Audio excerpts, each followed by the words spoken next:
నీలాకాశము కాంతి మండలమునే నిర్మింప లాలాటరేఖాలాలిత్యము లాలాటరేఖాలాలిత్యము వేద పక్షులకు శాఖా సౌఖ్యవాసం విడం లాలాటరేఖాలాలిత్యము వేద పక్షులకు శాఖా సౌఖ్యవాసం ప్రేలం ప్రేలిని చేర్చి ప్రేలం ప్రేలిని చేర్చి ఆత్మసమతావేదము బోధించు ఆలీలామానుష శాంకరంబునకే చెల్లెన్ ప్రేలం ప్రేలిని చేర్చి ఆత్మసమతావేదము బోధించు ఆలీలామానుష శాంకరంబునకే చెల్లెన్ పీఠ సర్వజ్ఞత. ఆయన కాశ్మీర్లో సర్వజ్ఞ పీఠాన్ని అధిరోహించారు ఆచార్యులు. సామాన్యులు సర్వజ్ఞ పీఠాన్ని అధిరోహించలేరు. సర్వజ్ఞ నామధేయము శర్వునకి అన్నాడు శ్రీనాథుడు. శివుడు ఒక్కడికే సర్వజ్ఞుడు అని పేరు. మళ్ళీ అంతటి బిరుదాన్ని పొందగలిగిన మహానుభావుడు ఒక ఆచార్య శంకరుడు ఒక్కరే, సాక్షాత్ శివస్వరూపం కాదు. అన్ని విషయాలు తెలుసుంటే తప్ప, అన్నింటిలోనూ ప్రావీణ్యం ఉంటే తప్ప సర్వజ్ఞుడు అనడానికి వీలేదు. అటువంటిది ఆయన యొక్క ప్రజ్ఞ. నీలాకాశం కాంతి మండలం అనే నిర్మింప. సహజంగానే ఆయన ఆశ్రమం ముందు ఆయన కూర్చొని ఉన్న చిత్రాన్ని చూడండి, మన వెనకాల ఉంది. నీలం రంగులో ఉండేటువంటి ఆకాశం సహజంగానే ఆయనకు ఒక కాంతి మండలాన్ని నిర్మించి, మహాయోగులకి వెనకాల కాంతి మండలం ఉంటుంది. ఆరా అంటారు దాన్ని. ఆరా తీయడం అంటే అది కనిపించిన దాన్నే కదా ఆరా తీసేది. ఆరా ఉంటుంది, మనందరికీ ఉంటుందండి. కానీ మనలో తపస్సు చేసిన కొద్దీ ఆ తేజస్సు బయటికి వ్యక్తం అవుతుంది. తపస్సు లేని వాడికి అది వ్యక్తం కాదు. అందుకే దేవతల చిత్రాలకి వెనకాల ఇలా మండలంలో వేస్తారు, కాంతి మండలం ఉంటారు. అదే ఆరా. ఆ నీలాకాశం మనకి కాంతి మండలంగా ప్రకాశిస్తే లలాట రేఖా లాలిత్యము వేద పక్షులకు శాఖా సౌఖ్యవాసం విడను. ఆయన పెట్టుకున్నటువంటి విభూతి రేఖలు 3 ఉన్నాయి. అది వేదాలకి ప్రత్యేక. స్వామి త్రయీవేద్యం హృద్యం త్రిపహరమాద్యం అన్నారు. వేదాన్ని త్రయీ విద్య అనేవారు. అథర్వణ వేదాన్ని తర్వాత వేదాల్లో ప్రత్యేకంగా చెప్పారు, కానీ అంతకుముందు మూడుగానే ఉండేది. త్రయీ విద్య త్రయీ విద్య.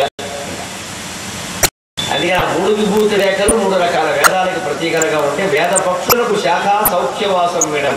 పక్షి కొమ్మ మీద వాళ్తుంది. వేదమైనటువంటి పక్షి స్వామి నుదుటి మీద విభూతి రేఖలు అనేటువంటి కొమ్మల మీద వానే. అందుకని వేదములకు ప్రస్థాన త్రయానికి ఆయన భాష్యం రాయగలరు. వేదం వేదిని చేర్చి ఆత్మసమతా వేదము బోధించు. ఆత్మసమతా వేదము బోధించు. ఆయన ఎప్పుడు ఇదే చిన్ముద్ర అంటారు. ముక్కుపడం బట్టి వాళ్ళు కూడా ఇలాగే పడతారు. అది చిన్ముద్ర కాదు, చిన్న అయిపోయే ముద్ర. ఇలా పట్టుకుని ఇంకా పేర్చడం వదలడం ఇలాగే ఉంటుంది ఎంతసేపు అని మాట్లాడుతూనే ఉంటారు 1 గంట. ఈ వేడు పుచ్చిపోవాలి, మండిపోవాలి. చివరికి పంచంతా ఖరాబు, చివరికి గోడ ఖరాబు వేడాలి. కానీ మళ్ళీ సిగరెట్ కాల్చేవాడు సిగరెట్ కాల్చడం కంటే ఎక్కువ ప్రమాదం ముక్కుపడు. సిగరెట్ కాల్చేవాడి వల్ల వాడికి పావలా ప్రమాదం, మనకి 30 ప్రమాదం. ఆ రకంగా వాళ్ళు ఎక్కువ ప్రమాదం. ముక్కుపడం పట్టిన వాళ్ళు మనకి ఎక్కువ ప్రమాదకారులు కాదు. వాడు మొత్తం వాళ్ళే పట్టేస్తున్నారు, మనకేం వదలట్లా. అందుకని నషాలకు ఎక్కుతుంది, అది మరింత ప్రమాదం. అది కానీ లోకంలో ఆచారం ఏమిటి అంటే మనకి ఏదైనా వ్యసనం ఉంటే దాన్ని తగ్గించడం. ఏదో కొంచెం అండి అప్పుడప్పుడు అన్న కొంచెం ఏమిటి, నాకు కొంచెమైనా ఒకటే, చేసైనా ఒకటే. ఇవాళ కొంచెం రేపు కొంచెం, ఇవాళ కొంచెం రేపు కొంచెం, దానికి ఏముంది. వాడు ఏమంటాడంటే తాగేవాడు ఏదో అప్పుడప్పుడు ఊరికే సరదాకి ఫ్రెండ్షిప్ అండి. కంపెనీ ఏమిటి కంపెనీ? కంపెనీ కొరియర్ అయిపోయింది. ఎప్పటికి మీ ఆవిడ అడిగితే చెప్తుంది ఆ కంపెనీ ఏమి. తనకున్న వ్యసనాన్ని తక్కువ చేసుకోండి, ఎదుటి వాళ్ళ వ్యసనాలు ఎక్కువ చేయడు. అందుకని ముక్కుపడం పేరుతున్నా అది ఎదుటి పండిత లక్షణం. ఎవరు చెప్పారండి పండిత లక్షణం? ఎక్కడుంది? మన బలహీనత ఏదో ఉంది, అంగీకరిస్తే పోలా. కానీ సిగరెట్ కంటే సిగరెట్ కలుస్తున్నారండి అంటాం. వాడికంటే ఇది నీకు ఎక్కువ ప్రమాదకరం. వాడి ఆరోగ్యం తక్కువ పాడవుతుంది. ముక్కుపడం తీసే వాడి ఆరోగ్యం ఎక్కువ పడుతుంది. పైగా పేరుతులు ఇలా పట్టు కూర్చుంటారు, తల పట్టుకునే కబురు. అంటే ఈ ముద్ర దానికి ముద్ర కాదండి, చాలా విచిత్రమైన ముద్ర. ఇది ఇలా అనకుండా మామూలుగా వదిలేయడం. ఈ చూపుడు వేళతో కలిసిపోయి ఉంది. కలవమని దాన్ని చెప్పక అలాగే ఉంటుంది. దాన్ని దీంతో కలపడమే మన సమస్త వేదాంత దర్శనాల యొక్క రహస్యం. ఇది ఒక్కటి చాలు. 4 వేదాలు, 6 శాస్త్రాలు, 108 ఉపనిషత్తులు, 18 పురాణాలు, 54 ఉపపురాణాలు, 1000 సంస్కృత కావ్యాలు, మరో 1000 తెలుగు కావ్యాలు చెప్పినటువంటి సారం రహస్యం అంతా ఈ ముద్ర చెబుతున్నాడు. మనం నేర్చుకోగలిగే అందుకే స్వామి ఈ ముద్ర ధరిస్తాడు. ఈ వేలు మామూలుగా వదిలిస్తే ఈ మూడింటితో కలిపి ఉంది, కానీ దాన్ని ప్రయత్నం చేసి దీంతో కలపాలి. దీని రహస్యం ఏమిటంటే ఈ చూపుడు వేలు జీవుడు, ఈ బొటన వేలు పరమాత్మ దేవుడు.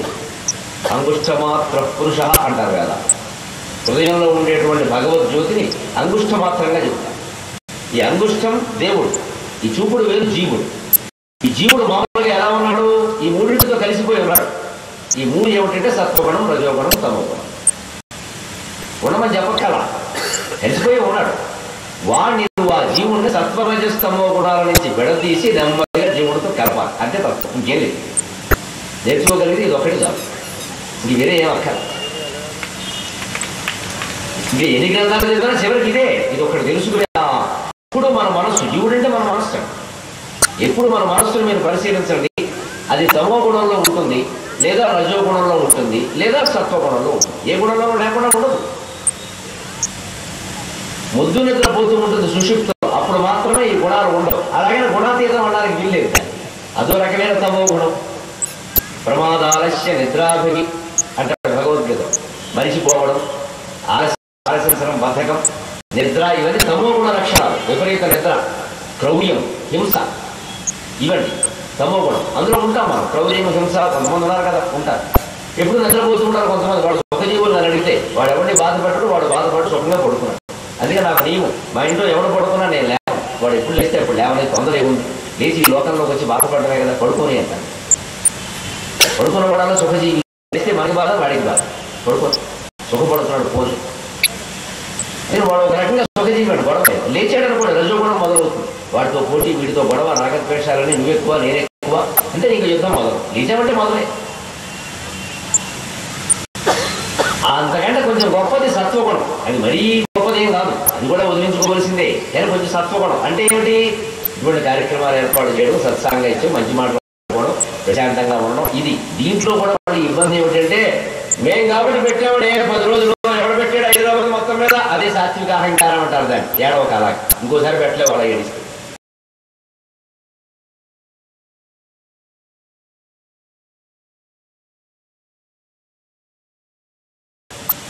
పెట్టేవు, సంతోషించండి.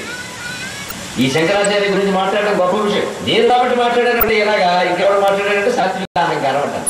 అది కూడా పనికి. ఒక్కొక్కటి చూడండి, శ్రీరామనామ సందా కడతాం, వాడు ఇచ్చేది 116 గంట శుద్ధి చేస్తాడు మనకి. మా తాతగారి కాలం నుంచేనండి ఈ దానం మా ఇంట్లో ఉందండి బాగా. మా తాత దేవాలయాలు కట్టి ఈ శుద్ధి అంతా పడాలి మీరు 116 కోసం. ఆ బయటకు వచ్చాక ఈ నలుగురిలో సందాకి వెళ్ళిన వాళ్ళు ఒకడు ఎవడో అంటాడు, అవసరంతా ఈ 116 నేనైనా ఇచ్చేవాడు రా బాబు, వాడి దగ్గరికి ఎందుకు వెళ్ళాం అనవసరంగా 3 గంటలు చంపాడు కూర్చోబెట్టి ఈ 116 కోసం.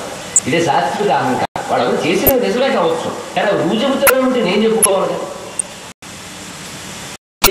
ఖచ్చితంగా మన మనస్సు ఎప్పుడు తమోగుణం, రజోగుణం, సత్వగుణంలో ఏదో ఒక దాంట్లో ఉంటుంది. ఈ 3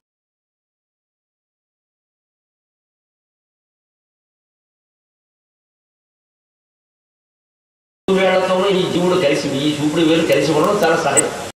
ఆ జీవుడిని ఆ గుణముల నుంచి వేరు చేసి సరిగ్గా దేవుడితో కలపాలి. ఇదే యోగం, యోగ వాసిష్టం. ఇదే చెప్పారు. రాముడు ఎంత గొప్పవాడో ఒక మాట సరిపోదని రాముడి గురించి చెప్పాలి. 12 ఏళ్ల వయస్సులో ఇది నిరూపించి చూపించాడు ఆ మహానుభావుడు. ఆచరించాడు, చెప్పడం కాదు.